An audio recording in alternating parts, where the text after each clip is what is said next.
maamo 80 jir ah oo carabkeeda kaga leefayso dad u imaanayo indhaha ka xanuunsanayo gurigeeda ugu imaanayo kadibna qaarkood laga yaabo inay kaga caafimaadaan sidee ku suurtooda midaas sidoo kale wax dhibaato miyaa ka imaan karo mise waa wax iska caadi ah muuqaalkaas ay arman isla fiirino daawasho wacan saa u jeedin afkee luqanaysaa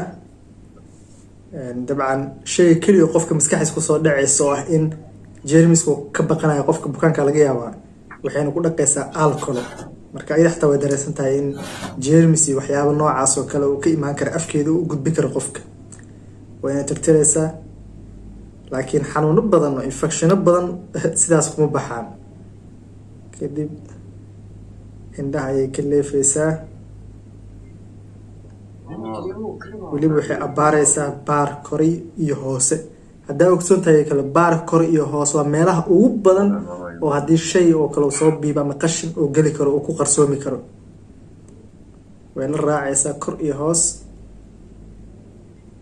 si fiican raacaysaa inta badan waxaa umaleeyaa bukaanadan waa bukaano qof qashin waxyaabahaas kasoo gala kadibna u imaado waa suurtagal inuu qashin hadduu isha galo oo kale in carabka sidaas loogu soo saaro laakiin maxaa ka dhalan karo haddii ayada infection afka ay ku leedahay oo kale waa u gudbi karaa afka bukaanka sidoo kale haddii markaar waxaa suurtoobaysa carabka markaar jeexjeexma leeyahay kale waxaa laga yaabaa xataa xuubka hore isha inay xooqitaan ku sameyso xitaa laga yaabo qofkaas inay infection oo afkeeda ay ka leysna u gudbisay sidaas ay ku indhabeesho afka ayay wax kasoo bixinaysaa wixiina waa wax ayada markaa ay ka aragtay ee la raacday sababta isha gudihiisa waa qafiif waay shay yar hadduu ku jeextaa waa la dareemi karaa marka waa technique ay leedahay waxyaabaha yariis xataa isha gala ee afkeeda kusoo qaadi karto waana kaasaa madowgaas marka waa qashin uu ahaa qofkaas isha ka galay oo u imaaday laakiin ka war haddii qofku uu leeyahay oo kale xanuuniya indhaha maxaa ka suurtoobi kara infectionkaas qofka indhaha leeyahay waxaa qiyaastaa inuu leeyahay infection bacteria oo kale indhaheeda carabkeeda kusoo qaada aqas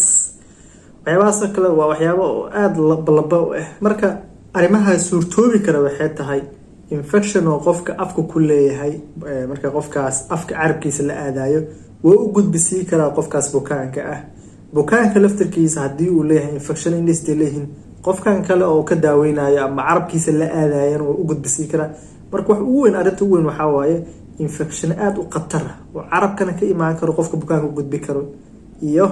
infection oo bukaanka mise qofka indhihiisa ka imaan karo qof kale u gudbi karo labaduba waa suurtagal oo xitaa laga yaabo qofkan oo soo doontay in qashin yar laga bixiyo xataa infection qofkan afkiisa kasoo gudbay